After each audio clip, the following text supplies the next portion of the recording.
averting another shutdown. Congress set to vote today on a long-term spending deal, just hours ahead of a shutdown deadline set for tonight at midnight. The deal negotiated by Senate leaders raises federal spending on military and domestic programs by nearly $300 billion, and this is over the next 2 years. It suspends the debt limit through March 1st, 2019, but its passage is not assured in the House, where some fiscal conservatives are vowing to vote no here.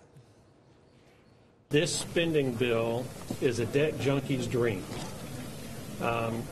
In all probability, it will embark America on a $1 trillion per year deficit path until such time as we suffer debilitating insolvency and bankruptcy with all the hardship that would ensue. I'm not only a no, I'm a hell no. Joining us now from Washington to weigh in is Congressman Collins of New York. He serves on the House Energy and Commerce Committee. Congressman, good to see you. Thanks so much for joining us. Good to be with you, Maria. Are you also a no on this spending bill?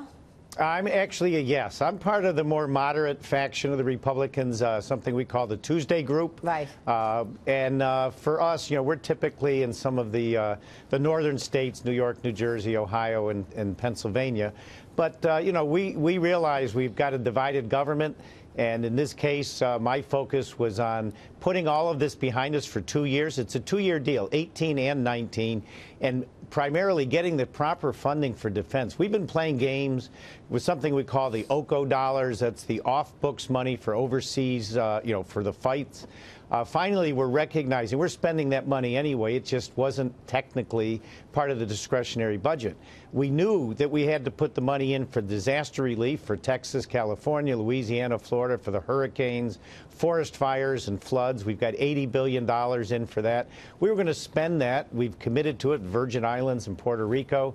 So I don't like the deficit piece of this any more than the Freedom Caucus does. Right. But at some point in time, until we really take a hard look at the entitlements, which in fact are $2 out of $3 that we spend in our government, Medicare, Medicaid, Social Security, things like Pell Grants and things that are not budgeted, until we have a serious discussion in our country about where we're headed on entitlements, we really have no choice. We've got to keep the government open. We've got to fund our military properly. We've got to make sure we cover our disaster relief. And some of this extra money is going into infrastructure, a down payment on the president's infrastructure.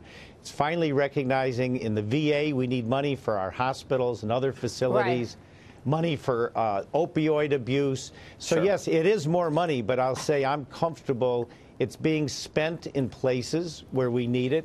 And again, until we deal with entitlement relief, we really have no choice. Congressman, clearly this is Pete Hegseth. We're clearly not dealing with entitlement reform here. Correct. Are you confident, though, that this is the type of funding that DOD needs? This deal, which also raises domestic funding, does bring additional relief to the Pentagon.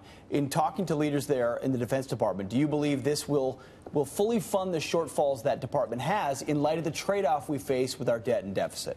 Yeah, it actually does. I had a meeting yesterday morning, in fact, with the Secretary of the Air Force, and she very clearly pointed out where we are right now with the Air Force. We're, having to scavenge parts off of other airplanes, and she's indicated that this year she was counting on something like this. She has not been budgeting to the lower numbers, and she basically was saying if something happens and we don't get it funded, the issue would be devastating to our airmen.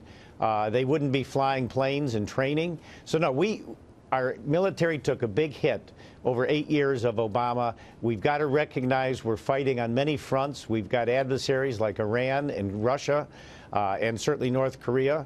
So this does fully fund the military. It recognizes what the military needs to put the spare parts back on the shelves. Even the munitions we've been firing off at ISIS have not been replaced.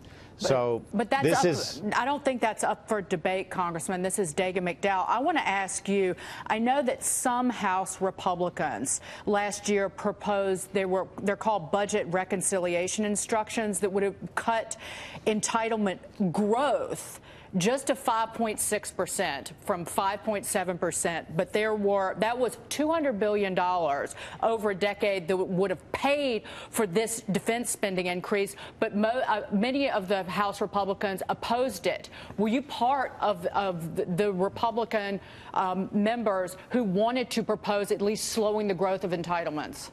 I would actually support slowing the growth. There's no question about it. That was not a vote we actually took. There was discussion on the mood of Congress. We need Democrats and Republicans. We'll need them here today. I suppose this is going to be considered a good bill because it's not perfect. There's parts of it that no one likes.